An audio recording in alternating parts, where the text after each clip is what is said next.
Do you fear death? Well, I have a solution for you.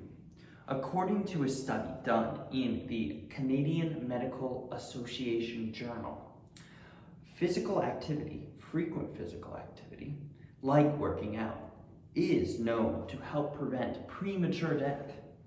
You may be asking yourself, how does working out prevent premature death? Well, it's not gonna save you from jumping out of an airplane, but unless you get like really abnormally strong legs, but it is known to decrease the risk of cardiovascular disease, cancer, obesity, hypertension, bone and joint diseases, and depression. That is not all. Frequent physical activity can have a plethora of effects on a person, and by the end of this speech, you will understand almost all the reasons why it is important.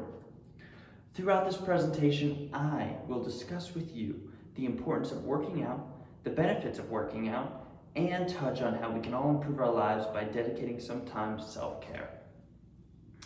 As I touched on previously, working out can have many benefits. However, it is important to look at the drawbacks of physical inactivity, okay? So, for the last few decades, there have been numerous studies that have focused on the relative risk of death from any cause associated with physical inactivity. Men and women who reported being physically active were found to have reductions in relative risk. The Canadian Medical Association study states that risk reductions were between 20 to 30%. More recent studies show that risk reductions were up to or greater than 50%. A study was done on middle-aged women specifically who were considered to be physically inactive. This meant that they were engaging in less than 1 hour of exercise per week.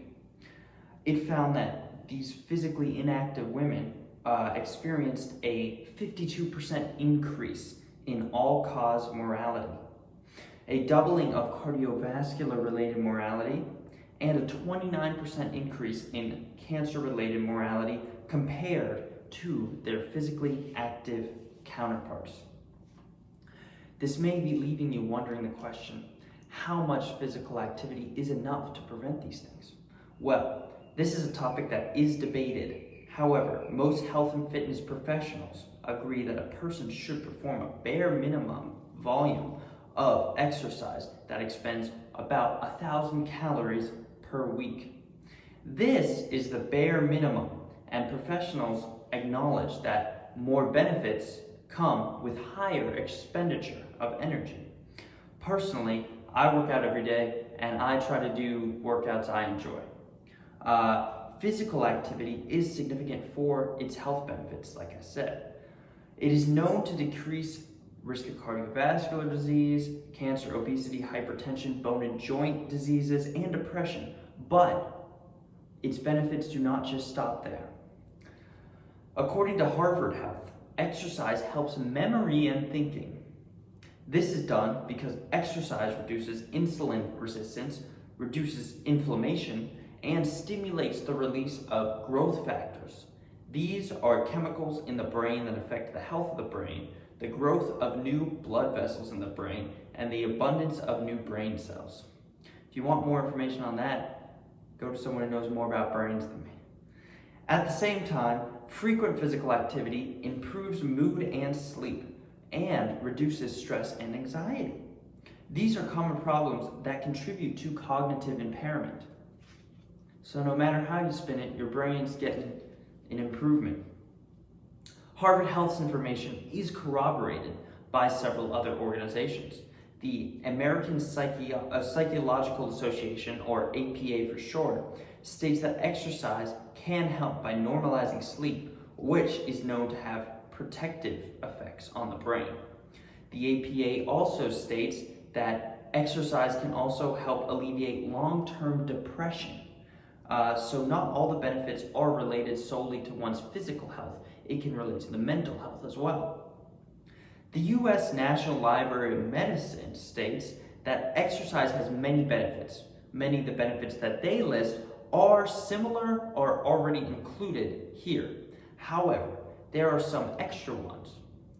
These extra ones, according to the Library of Medicine, are that physical activity can reduce your risk of falls. It can help your judgment skills sharpen as you age. It can help a person to quit smoking because it will help distract them from their withdrawals. It can help control weight loss because burning more calories, you're able to eat in a deficit. And for those people that are in relationships, it can improve your sexual health. It seems as though the benefits to exercise are endless. In 2021, it has become normal for humans not to work out, especially in the pandemic season. But the human body was not made to work at a desk all day and not work out. Many people wonder what they should be doing to work out or the best ways to achieve their physical goals. I want to let you know that this varies from person to person. Everybody has their own goals that they want to attain. Everybody's different weight, different size, different body build, So it's going to vary from person to person. But what we do know is that working out is supposed to be enjoyable. When you think about working out, you might think of going to the gym and becoming super buff. But that does not have to be the case for you. In fact, for many people, that is not the path to accomplishing their own goal. Lifting weights in the gym is enjoyable for me, even though I'm a little bit weak at it, I'm tiny, but it might not be enjoyable for you. What you need to do is find a workout routine that you can stick to consistently and can help you accomplish your goals. Lifting weights is a great way to build muscle, and it does not burn a huge amount of calories in the time that you do it. It might be maybe 300 calories in an hour, depending on who you are. Cardio activities such as running, swimming, biking, they burn calories the fastest. And there are so many other activities you could do instead if you don't like those ones.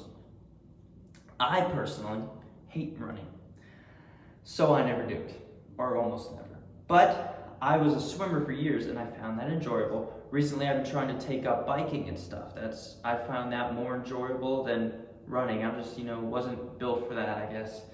So all you need to do is find a physical activity you enjoy doing and allow yourself some time to do it. If you need to try several activities to find the right one, then do that. That's great. If you're not great at the activity when you start, don't give up. That's perfectly all right. Rome wasn't built in a day. Just keep practicing it, and over time you will improve. I totally understand that it can be tough to begin working out. I am naturally not a muscular guy. I've always been pretty tiny my whole life, harder to put on muscle. So I used to be afraid of being judged at the gym lifting weights when I went to the gym in public. And it's a scary experience, but I soon came to realize that no one there really cared if I was small or weak or anything, but they were just happy that I was taking the initiative to improve. And if you're still worried at that point, knowing that, if you're still worried, it's always better to take some friends with you, You'll have more fun, you'll probably push yourself harder. So in conclusion, working out and being physically active is one of the most important, yet most neglected activities, but it has many benefits for you.